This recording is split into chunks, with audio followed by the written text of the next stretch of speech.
Hey everyone, I want to jump on before you get into the podcast episode today and share that I'm launching the Wise Warrior Mastermind, which I'm really excited about because when something comes through me, it comes through with full energy and love. And I really wanted to convene a small group of about 5 people where we can really go deep and create a safe container, a safe environment, place where you can just be free, let yourself be you. You don't have to worry about bringing any baggage into the group. And we can really focus on these mindset teachings that I have embodied and learned and mastered over the last several years. And I can share them with you, and we can work on them together, and we can support each other and create some lasting impact and change in your life. So we can focus on how to lead with love, how to live in flow, how to master your thoughts and what belief systems you have, and so many other things that we're going to work on together. So if you're interested, please reach out to me at david@davidkrichards.com, or you can go to the website davidkrichards.com/program/mindset. We're going to get better together. We're going to learn, we're going to grow, and it's going to be a small number of us. So if you're interested, please reach out as soon as possible because we don't have that many spaces. All right, enjoy today's episode. Thanks. Okay, as always, Serj and I just had a great conversation. I love coming on for the intro for you guys so that you can hear a little bit about what we talked about. So I always like to ask my guest, Serj, you'll be excited to hear from him in a minute. What do you think are some of the key takeaways from our conversation? I think the first takeaway was really about new goals in education and how to not optimize just for grades, but reimagining, whatever outcomes do we think we need to promote in education so that we have flourishing humans, right? We discuss a little bit about, is that agency, and is that happiness, is that civic outcomes, is that like community well-being, mental health? Like, how do we assess and measure that? How do we fund that? Because we want them thriving humans. That was insight number one. I think another cool part of the conversation was really around the sort of different ways that people can innovate in the system. I think at every level, there's different leverage points that even you as an educator on the ground can, break out, try some different things. If you're a policy maker, then there's other levers that you can pull. But really, the core of it is about changing fundamental units of the system and watching that cascade upwards, because policy change downwards doesn't always work. And there's many more creative ways that you can get involved with systems change, no matter what level you're playing at. Yeah. The third insight was really around this idea of super history, not super intelligence, as a frame for thinking about how AI is interacting with the minds of everyone, actually, not just young people, but this concept of us swimming in and being augmented by super history and turning everyone into this idea of centaurs. These are sort of human intuition enhanced with machine memory speeds and storage, where this is going to produce a very new breed of young person who has all the information they want at their fingertips, can see forward and backwards into time, can create things by willing them into their existence with their voice. This is very different to the humans who were just using Google search and swimming in super history then, and let alone people who only lived by books. So those are the three big topics we covered. Thank you so much, Serj. Yeah, and I really enjoyed the conversation because I wanted Serj to come on because he really is outside of the box and thinking about things in such a different way. So we talked about how he's organizing, options for teachers to buy tokens and do different things in order to kind of decentralize and give incentives for teachers, and using hybrid like online and in person, and just all these really cool things. Like you just heard him talk about AI and the way he thinks about things from a systems perspective and design principles.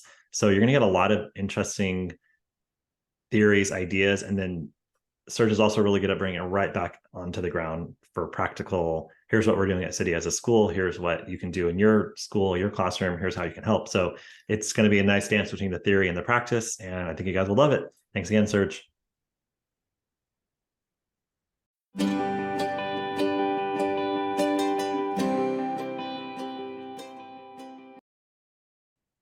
Hello and welcome. Super excited today to be with Serj Hunt. Serj, how are you? Wonderful. Thank you so much for having me on, David. You're welcome. I love how the universe just kind of works in mysterious ways, because Serj and I were not connected because of our educational expertise and interests and ideas, but because he was helping me do a rebrand and he happened to end up on the Zoom one day and he's super cool. And now we're gathering back together again. So, Serj, I would love to start with hearing a little bit about you and what you're up to and kind of launching the conversation from there. Sure, yeah.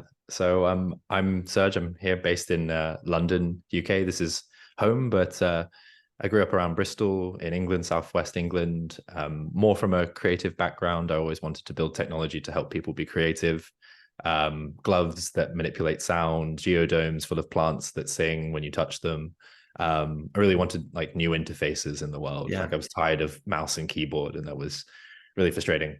Makes me sound like a bit of a nerd, but like I was really bad at programming, and also a B grade student. But yeah, very excited. I basically am exploring these big three questions: what is a human? What promotes its flourishing? And how do I raise my kids? And this kind of leads me into all sorts of realms: education, economics, and most recently, I'm starting a startup called City as a School. It's basically a platform for turning cities into learning ecosystems. It's a really geeky way of saying we have a marketplace of classes that are in person and online. You book them to make a custom learning schedule, you build a portfolio, and then that portfolio gets you into jobs. And then recently, we've been building stuff with AI to create custom learning pathways for young people who put in a job description. The AI turns that job description into a custom learning pathway full of like digitally produced content, but also like humans and mentors that can help you get to that job. And yeah, happy to dive into all of that in the Oh my podcast. gosh, But I can't a little wait. bit about me. I told Serj before we hit record that I just can't wait because I haven't talked to him for a few years and I've been checking out his website and I'm like, I just can't wait. Okay, so walk me through. My son is almost 13. Walk me through the experience for my son. And could he do it being in the United States and not in the UK? Absolutely. Yeah. Okay. So I think there's like two main things to separate out here.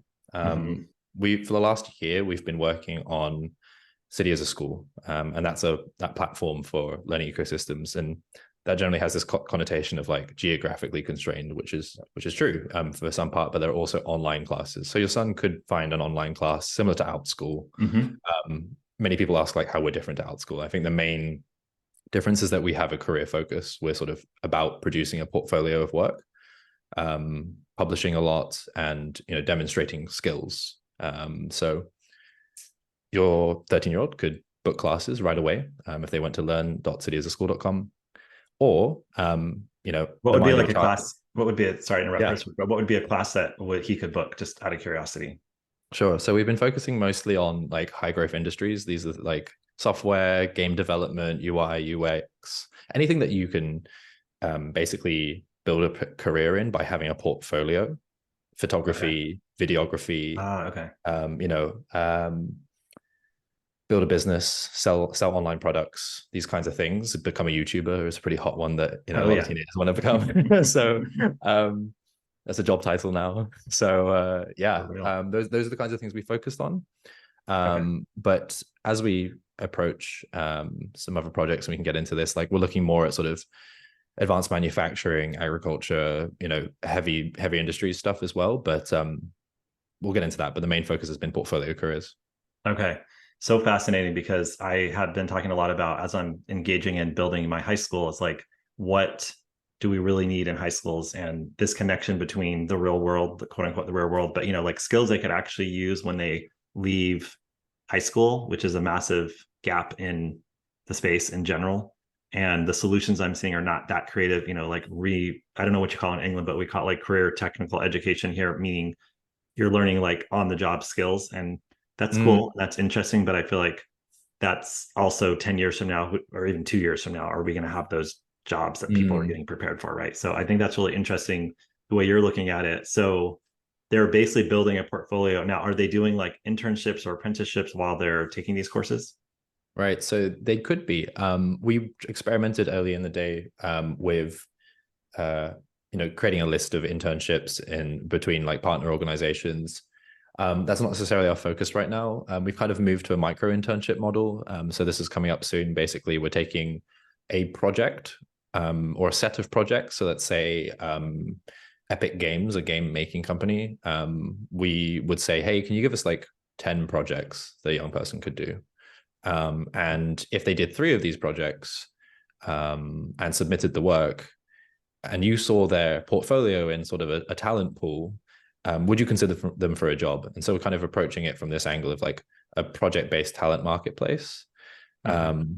There's those kinds of projects, but you could also self-guide a project. Your child could say, I want to build a Mario Kart game. I want to find a mentor on City as a School. I book that mentor, and then I work with that mentor one-on-one or in a group session to build my game. But that doesn't have to be because the industry told you to build it, just because they want to build that game, right? So more self-directed.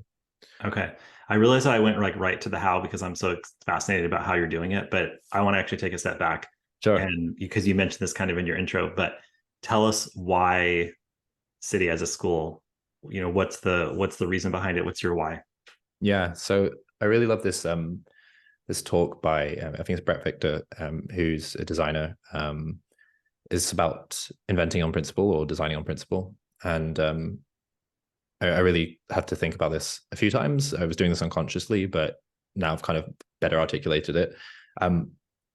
Basically, in this talk, invites you to think about what is it in the world? What's some principle in the world that you see when it's violated, it really hurts you, or like it irks you in some kind of way? And wraps up this whole talk by saying something like, if you're a social reformer, you organize people, but as a technologist, you get to invent to make the change that you want to see. Yeah. And so I invent on this principle, which is basically to say, when I've tried to help humans see their affordances with the world and take advantage of them that promotes wisdom, in a way that promotes wisdom. So an example of this not happening is a human who thinks their affordance with their social network is Instagram. And actually Instagram, crushes them into weird little bubbles of fighting and, just body dysmorphia and insecurity. This doesn't promote wisdom. And I fight against that principle, basically, against the violation of that principle. Yeah. The opposite of this is something like City as a School, where I really want people to learn about their affordances with their city and say, I map to this very large organism called the city. There's loads of 3D printers here. There's photo studios. There's all these crazy things that I can use. How do I take advantage of that so I can grow, become a better human, and develop wisdom? So that's kind of why I do it. I've seen the collapse of agency by working with, marginalized groups, getting them off of hard drugs by teaching them music production. That's something that really lighted me up, was basically saying look, these kids are completely capable. Yes. Just need to give them the right environment, the right thing to be motivated for, by, and you can build a flourishing human. Yeah. No, I resonate with that in working so many urban schools and seeing what is possible when you bring in the right environment and the right set of expectations and the right set of beliefs in the children and the kids and the community. And like you said, asset mapping the community and thinking about what are all the things that are possible. And okay, so that's really cool. So then at the beginning, you also said you're working on 3 things. And can you say what those 3 things are again? I think it's mainly 2 things. There's many things I do. Is it 2? Okay. Yeah. I could speak to 2. Okay. One of them is City as a School, the platform, where London has been the focus. We're exploring New York, and we also have a big project pilot lined up with Ohio. I don't know if anyone knows the situation in Ohio, but it's a lot of the heavy industries are moving back to Ohio as the US builds resilience. It's moving silicon chip manufacturing, car manufacturing, a lot of software, servers and stuff. So AWS, Intel, Honda, all these folks. Oh, wow. I did not know heavy, this. Heavy plants back to Ohio. Okay. So there's a rapid change in the skills landscape there. So that City as a School in the platform. We're also working on this AI Copilot, which is basically building pathways through to get you the quickest pathway from A to B. Let's say if I want to be an airplane engineer, what is the quickest way to do this? And I guess beyond that, if there is a third thing, it's really systems change work in multiple countries. I think there's generally folks that I coach, support, networks that I'm convening to help them think about like, how do you reinvent the system in your country, in your context, based on what Yeah. I'm learning in the US, based on what I'm learning in the UK. There's conversations in South Africa, Australia, Taiwan. So yeah, kind Okay. of connecting all these different geographies and trading insights, really. Yeah. And I mentioned to you before we hit record that I really wanted to talk to people that are disrupting the operating system of school, meaning that the way we're doing school, the way we're setting it up, the way it's budgeted, the way people are paid, the way people are in the building, the way people, all the things are kind of like, there's this way of doing it. And I see a lot of interesting people doing things around like, we're going to do more projects and we're going to have more internships and really, like cool ideas. But I feel like Yeah. you're really taking it to another level. And so, for example, tell me about, I'm trying to remember when I was perusing the website around the way ownership is distributed. There's some sort of like distributed leadership or distributed ownership that I don't fully understand, but I'm sure people that are more in this world will understand. But I feel like to me, intuitively, that's the future. And I've always felt this kind of decentralized, but I've had this kind of like, I don't know what it looks like, but I have this intuitive feeling that we're moving towards this more decentralized, demonetized, Yeah. democratized world. And the old world is still operating in these 20th century paradigms. And so when I saw your website, I got really excited because I was like, I don't fully understand this, but I can tell you this is what I feel. So I was like, Serj is going to Yeah. tell me what he's doing. Right. Yeah, no, this is I love to explain this. I think, there's many experiments we have to run to figure out what is exactly going to work and what's right. I think Right. this is one trailhead of things, right? I don't think even now, I don't think this is the solution, but I'll kind of scope it for you. Okay. The very short version is I spoke to a really cool fellow once, and his name is Sasha, and he said, to change a complex system, you need to change the fundamental units that make that system and watch the changes cascade upwards. You don't fix it by putting policy change downwards. You can create more enabling policy, like helps things happen. I think you need to do that medium long term, but short term, like try and change a fundamental unit. Like, what is a teacher, or like where does learning happen in? Is that at the school? Like attack a fundamental unit, and one of the fundamental units you can change is like, who is the owner of a business? And so teachers have not been the owners of the businesses that they work in. They don't share in No, the they're upside. highly disempowered. Highly Exactly. disempowered. Yeah. And that's true not just for schools, but it's also true for like platforms like Outschool. And I love Outschool, like what Outschool do, right? Like I think they've unlocked a huge piece of the conversation. But even for these platforms, teachers are inventory, right? They're something to have lots of and connect to other learners and if there's not enough and supply and demand runs out, then all these kinds of things. I'm trying to poke at another part of the conversation with the co-ownership part,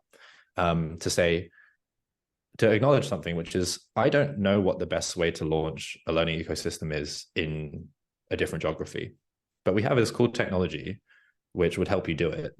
And you are probably way better suited at like leading change on the ground in a different country than I am.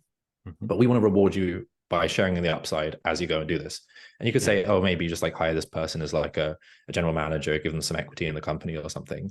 Right. But the experiment we're basically running here is, can you give teachers ownership in the company? And we do this in a kind of Web 2 way, if this is a term that listeners are thinking about. Like Web 3 is with all this crypto and wallets and all this parallel infrastructure. Yeah. We can actually pull off a lot of what we want in co-ownership with Web 2 stuff. And the way we do that is through phantom shares. So phantom shares are basically a mechanism to say there is a set of the stock option pool which is allowed to be given to teachers. And the smart part of all of this, the like where it gets technical, is we can take that percentage of the company. Let's say it's like 10% will go to the teachers, and we can subdivide it by 1 million parts as like as digital currency, digital coins. Okay. We're going to give you the digital coins every time you do something that we think is positive on the network. Okay, now I understand what I was reading. Okay, yep, I'm following. Go for it. Yeah, and those three things like will probably change, but I think right now they're like, teacher class is like one of them. Like we want you to teach classes. We want to like give you some more equity as you do this, and like that's the smallest reward amount. Another one is like onboard more teachers. so bring another teacher on board. Right. And and there could be other ones later down the line, like start a micro school or something, Yeah. and this is like 100 points rather than 10 points. Yep. So it's a way of like kind of giving the teachers upside in the thing as it grows. Okay, that's really cool. And I wanted to clarify what I meant when I said teachers are highly disempowered, because I don't think as individual humans they are disempowered. I think they're highly empowered and they create amazing learning and magic in their classrooms despite the system, right? In spite of the system. So I feel like what I wanted to clarify that comment, because I want people to understand, like, they're disempowered by the system, but because humans know how to empower themselves and not be victims, they rise above a system that's oppressive, right? And that's amazing. And I remember my first year teaching in an urban school, and like I was the first year teacher, so I had the worst classroom at the back of the school, and it was like the maintenance guy came in and said, "Are you actually teaching here? Because this is a portable from 1965. Like, it's going to fall apart." And I'm like, "I'm teaching here, and we're going to learn." And like that was my best year ever, because I had so many obstacles, right? But so a lot of teachers can relate to that. And but what I meant by highly disempowered is that the system treats them like a worker in the factory, right? And so they're not treated as like knowledge workers, like lawyers and doctors. They're treated kind of like as laborers in the system. And so we have to overcome that as a teacher, as a former teacher. I really love what you're doing. And one of my favorite books is Reinventing Organizations, and Great book. the whole concept of self-management. And I know a lot of folks that are listening probably know about Acton Academy here in the US, and they're based on the self-management principles. And there's Morningstar Tomato, just like 30 minutes from here up in Northern California, that also uses self-management. Anyway, so I feel like when I was reading your website, I was like, oh, this is really cool. This is what I feel like we need so many more people doing this. And then I love that you said experiment, because that shows you're an innovator and you understand that you're not just going to write it down and it's going to work. You're going to test it and try it and follow the data and follow the humans and continue to iterate and try and figure out what works best. And I think that's really exciting too. Yeah, it's one in a suite of things which I think people need to be trying more of.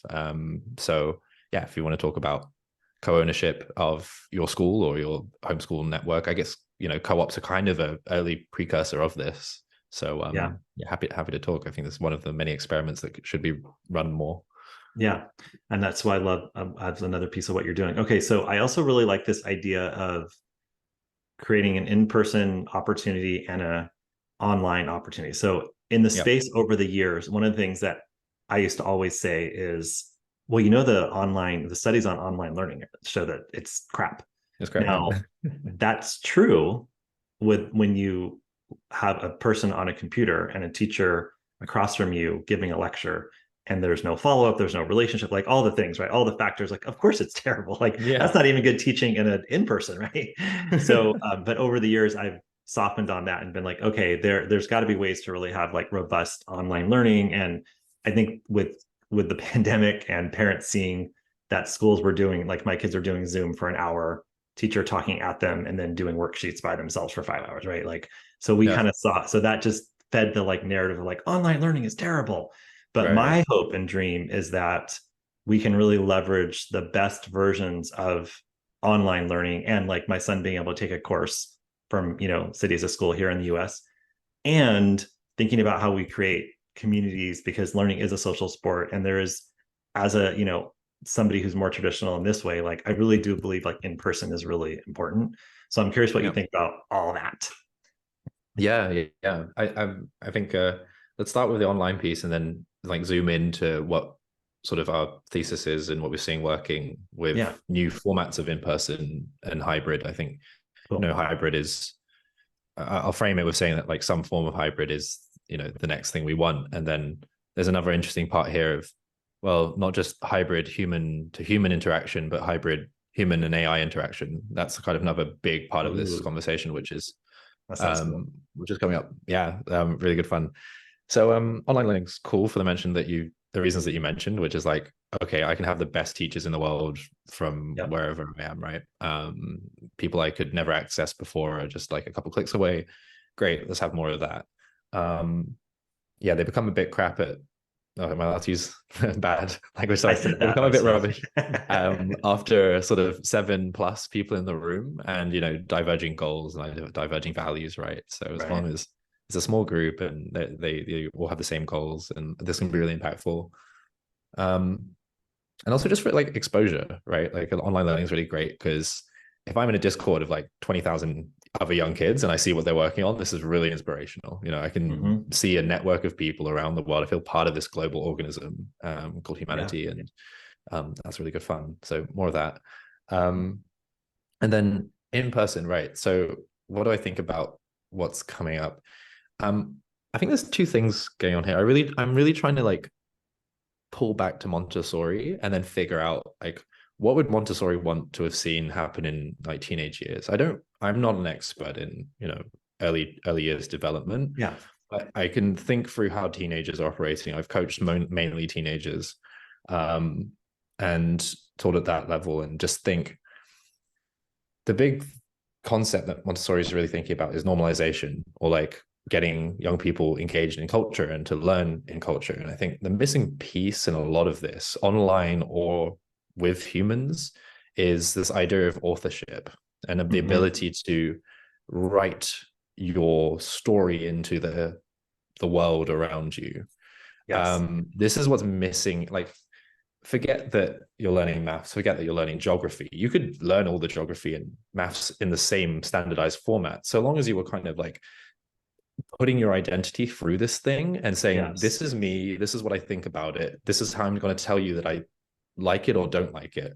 Um, and this would be just already a significant change in self-confidence, agency, Absolutely. self-efficacy, all these things. So authorship is really important, regardless of whether or not it's publishing on a Twitter thread, a Substack, making a YouTube channel, or just like hanging out with a group of 4 people regularly in a coaching group. Whatever you pick, like just self-author yourself.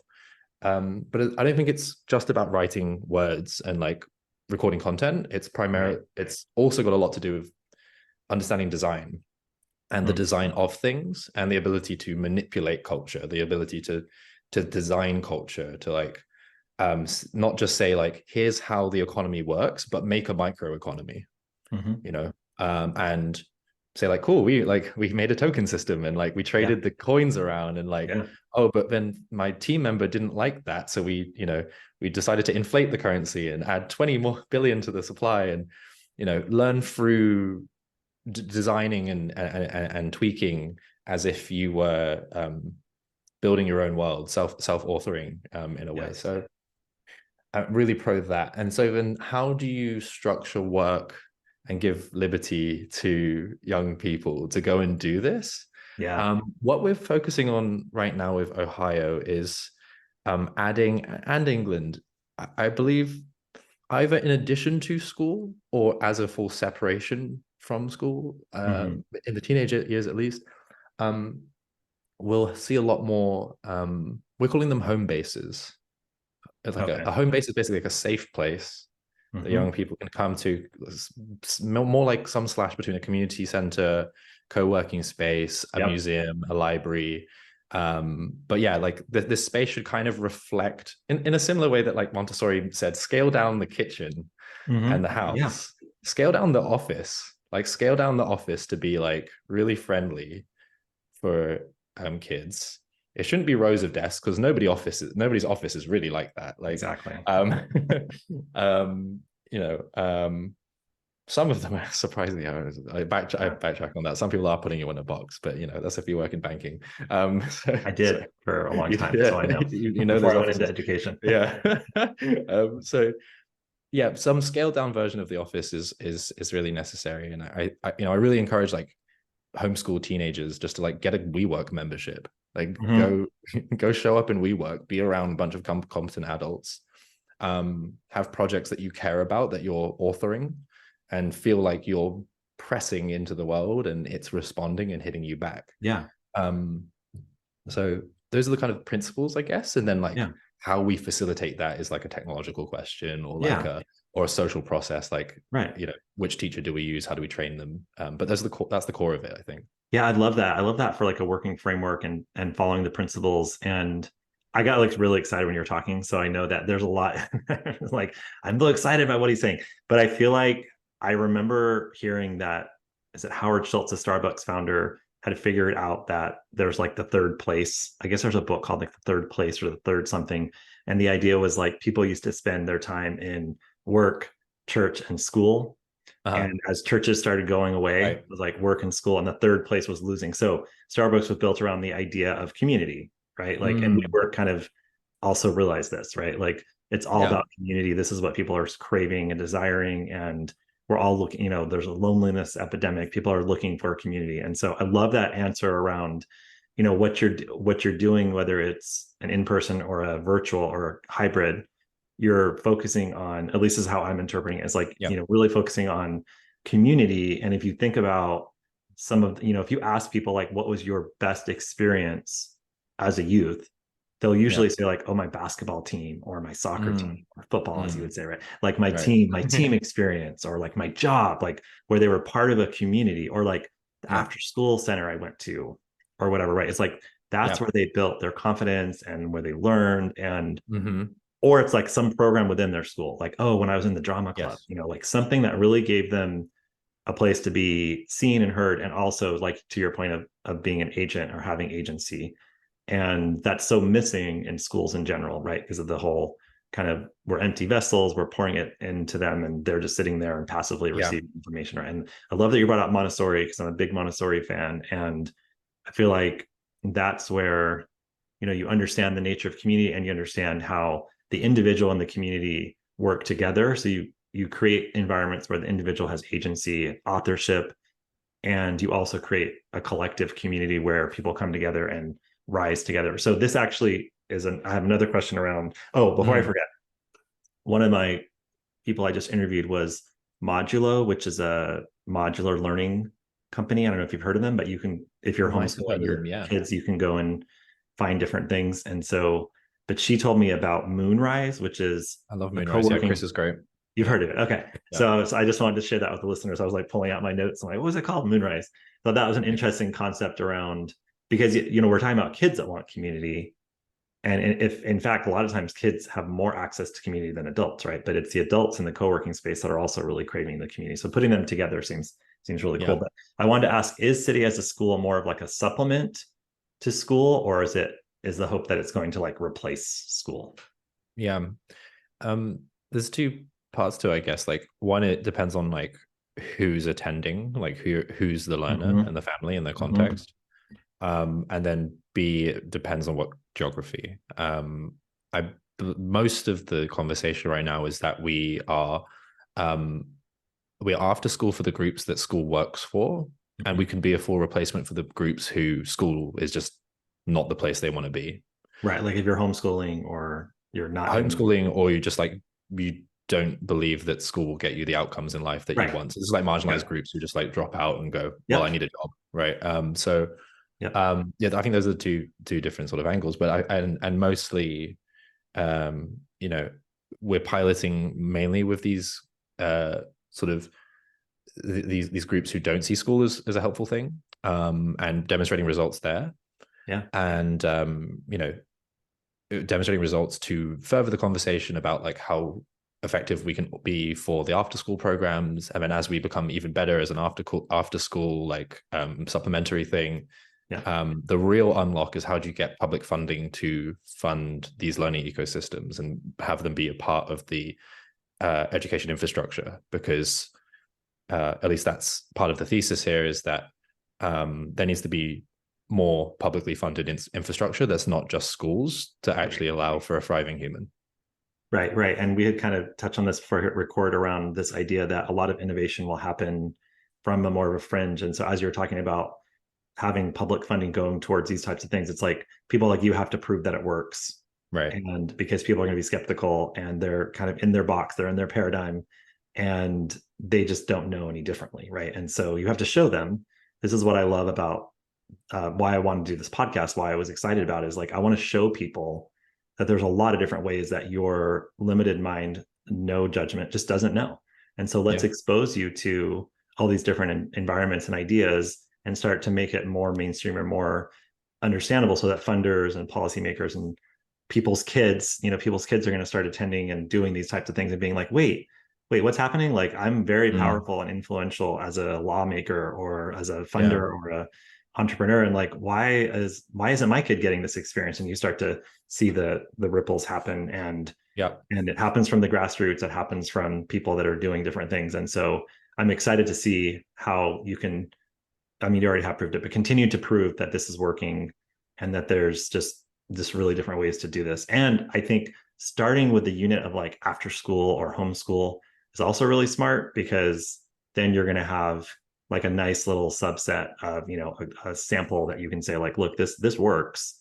And Yeah. you always have your early adopters. So it's like, here's the early adopters. And now we just gotta, I always love when I open my schools, because the first year is like, whatever, you don't have a building, sure, like I'll jump in, like where do I Yeah. sign the application? And like you just find these Yeah. people that are really like, they believe in the vision and they want to see change, and so they're willing to jump in and literally put their most precious asset in a school that hasn't been proven yet. And there's an ethos with that community. And Yeah. literally by year 3, 4, 5, 6, 7, 8, then it becomes more of an entitlement, like, well, this is a great school, there's a waiting list of 400 kids, so Yeah. like, why am I not in it? And then it becomes like, I'm going to sit back and receive this because it's a great school, instead of like, oh, I'm going to build this with you and I'm willing for it to be like really dirty Mm. and messy. So I feel like you're in that stage of the early adopters. Am I right about that? Yeah, definitely. It's still so, the conversation around learning ecosystems is decades old, like, but it's only really recently that we've been in a position technologically to pull it off. And I think not just technologically, but like environmentally, like the Right. pressure is on from the workforce side. Just like kids are not prepared for the workforce. Like they're coming out more and more Oh yeah. unprepared year by year, Yeah. right? With especially with Yeah. AI. Yeah. And so like we're in the right time to like have a Yes. conversation about different things. And but yeah, it's still very early days. I think it's a still underfunded space. It's not VC backable, this and that. It's Mm. philanthropic groups, philanthropy, impact investment, grants from various family funds, all these kinds of things that are just getting the ball rolling. And there's a massive talent shortage there as well. So, yeah, lots to do. And when you were speaking about, I just want to mark like change and becoming an after school or a supplementary thing. Um, there's plenty of people doing great supplementary stuff and after school stuff Yeah. that doesn't intend to be publicly funded. Right. I think the main distinction here is like, what are the new goals of education and what are the goals that schools aren't designed to deliver on? Right. And what do you want those to be? And then like, how would we measure, assess, and then fund those things? So that's really what I'm trying to bring more people into the space of thinking about, is like, well, what about like vocational outcomes and workforce advancement? What about like mental health? Like, what about Yes. civic outcomes? How do I know that my like neighborhood is progressing? How do I know that like crime is down? How do I know that garbage is like trash is less of a thing? Right. Happiness, God forbid, happiness. You know, so if you can imagine a new form of measurement, Yeah. um, this is where the pressure needs to be applied. Like too much innovation is being eaten up by trying to just keep grades going, Yes. which is fine. Like if that's what you want to do, but I think we can look at the numbers soon and see that teachers are leaving, students are leaving. We need something more. We need to think to different goals and different metrics, right? Absolutely. And one of my board members he's very entrepreneurial, and he would always get so irritated at everybody, because he's like, you guys, stop talking about the test scores. And he's like, look, I know the funders are making you measure these things, but he's like, look, if you really want to fundamentally change the way we're doing school, you have to fundamentally change what you're measuring. And so, and I'm like, gosh, I'm like, Jeff, you're right. And we're publicly funded, and these bureaucrats are like up my, like really like, Mm-hmm. they're not Yeah. going to let me stay open if I don't show them some semblance of like test scores. And so that's a dilemma we've been wrestling with my school. But in general, I think it's really smart. And I just had a conversation with my daughter this morning. She always gets like, okay, this is a perfect example. She takes a spelling test. She's in Mm-hmm. fourth grade, 10 years old. Yeah. Everyone takes the same spelling test. My Mm-hmm. wife and I are like super spellers. No doesn't mean you're smart. I always tell my students that we're just really good at memorizing words and spelling, right? Yeah. My whole family's dyslexic. I got lucky in that way, and I'm a good speller, whatever. The point is, she's a good speller. She has gotten 100% of every single spelling test. And she is like, and I asked her, do you think you could have like maybe a different list of words than everyone else? Because obviously you already know all these words. And she's like, no, that's not how it works. But she gets 100%. and I'm like debating whether I'm going to talk to the teacher because I don't know if it's worth my time. But she did an oral presentation. She's very shy. She got a 78%. She's Right. devastated. I can't believe I Mhm. got a 78%. So just this morning, I was like, listen to me. You're a really good basketball player, right? You don't get a grade when you play basketball. You didn't know how to do X, Y, Z. You couldn't shoot a three Yeah. pointer 6 months ago. So you just worked on shooting a 3 pointer. Like, because we're tying a grade to this and giving you a value of worthiness based on another person, and you're giving your power away to this teacher and saying whether I'm good at something and whether it even matters, you're actually saying that. So she's like, I have to get 100% on my oral presentation. And I'm like, she's already in the system of like external validation and grades and all of that. So I feel like if we Right. could start to, because whatever you measure is what you value. So if you start to, Mhm. we could start to create different outcomes, like you said, around happiness and whatever else we decide, and start to measure those outcomes. And then you move the funders, you move the policymakers, and you start to show them that these outcomes, because they believe in the outcomes, they just don't know that these outcomes could actually produce results that really work, right? Yeah, that's exactly it. I'd say that's just like one leverage point in the whole of it, right? There's a really great book that I'd suggest called Leverage Points by Donella Meadows. She's a leading systems thinker. Okay. It's like a 16-page document. Oh, I cool. say it's a book, but I've got it up here on the left. So it says places to intervene in a system in increasing order of effectiveness. Starts from 12, goes to 1, and number 5 is the rules of the system, Mm-hmm. such as the incentives, punishments, and constraints. Yeah. So that's still not like the highest leverage point you have. Even further up the list, Mm-hmm. Donella would list the power to add, change, evolve, or self-organize system structures is a better leverage point. Mm. I think you're kind of seeing this a little bit with like micro schools. They can kind Yeah. of just do what they want, or charter schools. They can kind of like could Yeah. go do innovation, right?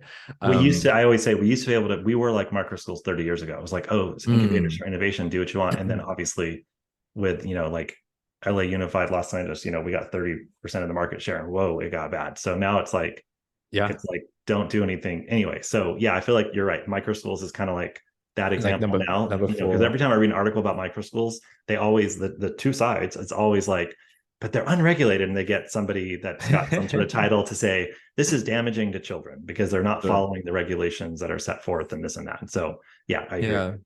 So yeah, micro schools would be like or opening up innovation, like giving them power to add, change, evolve, or self-organize is number 4.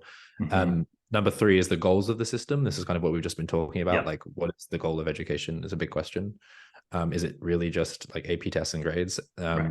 The second best leverage point is the mindsets or the paradigm out of which the system, its goals, structures, rules, delays, parameters arise. So this is like mindset change. Mm. I guess you get like thought leaders, trying to influence this. Yeah. So that's another leverage point, but tough stuff. And then number 1 is the power to transcend all those paradigms altogether. So it's a kind of like not knowing, a beginner's mindset. Yep. You pray that everyone in the space is willing to throw off their assumptions of like what they think is right, and move between paradigms. But so these are the highest 5 leverage points that Donella Meadows shares. So pick one and work on it for some of your life, and we can make some change. Yeah, no, that's amazing. And that resonates so powerfully. And I feel like throughout my career of trying to create, I always say I disrupt with love, like just disrupting in a really kind and caring way. Yeah, And I feel like kill them with those kindness. principles, those 5, it's like I've been dancing around with that. And I'm going to definitely check that out and get that and look at it more closely. And my really good Yeah. friend's a designer, and he's always talking to me about these different principles and systems. And so I love Mm. this framework because I don't hear it as much in the education space. And all right. So I feel like there's so many more things I want to ask you, but just in the interest of Go. time, Yeah, let's yeah. wrap it up. And what's anything that we didn't get to talk about AI, but what are anything else that maybe we didn't talk about that you wanted to share, either about cities of school or what you're up to, just to make sure we don't miss anything? I'd like to touch on AI very briefly, and I think it's Yeah. connected to City as a school. Maybe I'll start with the AI piece. So I think the big implication of AI in education, which educators mainly have not cognized. Mm-hmm. I think a lot of the software developers get this, but Right. um, there's I'm trying to get educators to think about this distinction of us interacting with super history, not super intelligence. So we tend to frame AI as like this super intelligence. Actually, if you use a lot of the AI tools right now, they're really dumb. They're intelligent in like a very narrow way. Got it. But they, do dumb things unless they're guided by human intuition and all these kinds of things. That might change in the next 5 years. But okay, like let's reframe to super history. So these things have seen in when I say these things, these models have processed an unfathomable amount of data in a very short amount of time. If you think about just the data that a human has to deal with, like every color you see, every thought you have, every air you breathe, all the sensations you have in your body, cumulatively, you've lived a dot in the sea of data that like some of these machines have. Like one human lifetime is a blip. Pyramids of Giza are like a small ripple, and then the whole of human existence on Earth is even shorter. So these things are super history. Now you're attaching a human brain to super history, right? A young person, not even a young person, a user of Google has been using super history. You've been interacting with super history ever since you've had Google in your hands. Every day you use Google. Every year you use Google might actually be like 5 years of attaching this data age onto you. Okay, so people have like a biological age, but we might be having these data ages, right? You've seen a computer enriched version of the world because you've been enriched with this. Like you can see the furthest back in time than any human has ever seen. You can see the furthest forward in time that many humans can see with predictive modeling. Now you're giving kids AI. Yes. Right? Okay. So basically we're having the phrase I like to use here is that everyone's becoming a centaur. A centaur is a term used in AI and machine learning for mainly used in these like centaur teams, like chess players. So centaur teams are basically human teams that use AI tools or work with machines. There's a mix of machine and human. And these teams, centaur teams, beat the purely AI teams or the purely human teams. They outperform them at chess. So the implication for this is huge for education, basically because you are getting a new breed of young people who are working in collaboration with these tools. In a super history enriched way. They have access to every piece of information at the click of their fingers. And education just hasn't caught up to this context. So the implication for this is finally that the human to human transmission of knowledge, like your grandfather's grandfather, no, your teacher's teacher distorted information through their bias to their teacher who gave them biases, who gave you biases. Maybe you actually hate history because your history teacher told you that you were bad at it, So forget that bias is bad in AI. It is bad, but like it's also bad between humans. Right. So if you're just the unlucky kid who got the teacher who hates like insects, and you're like, wow, look at this beautiful butterfly, and they're like, no, you don't need to learn about butterflies because that's not on the test, you idiot. Then you're getting a biased interaction with human knowledge. You're now getting a much more the line between mundanely living and profoundly learning is collapsing. Every minute is profoundly learning in an age where you have Google and ChatGPT at your fingertips. So human to human transmission is disrupted. Super history to human transmission is speeding up, and so we need new institutions for this. I don't think schools will cut it.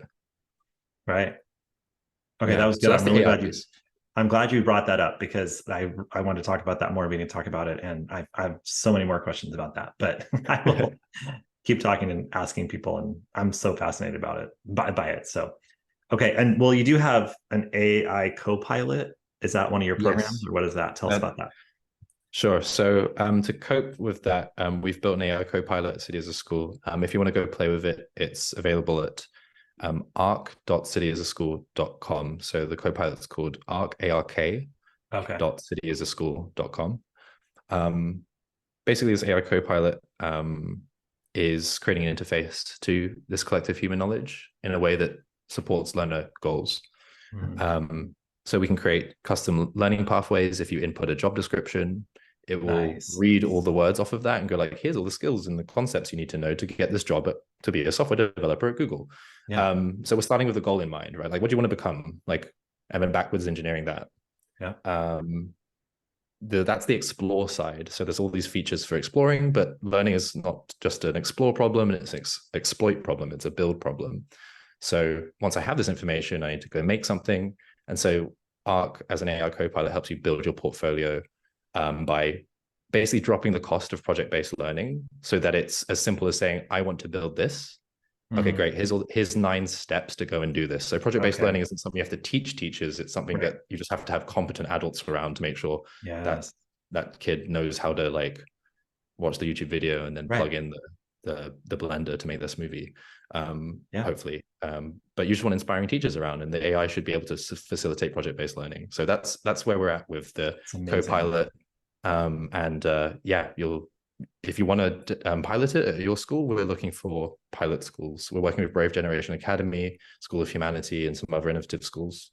We'd love to chat about that if that feels meaningful.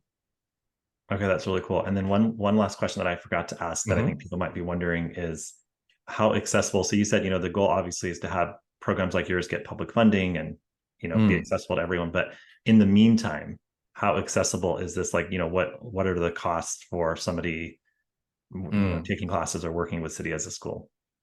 Yeah. So Arc, the co-pilot, is free to use. It will be free to use for a very long time.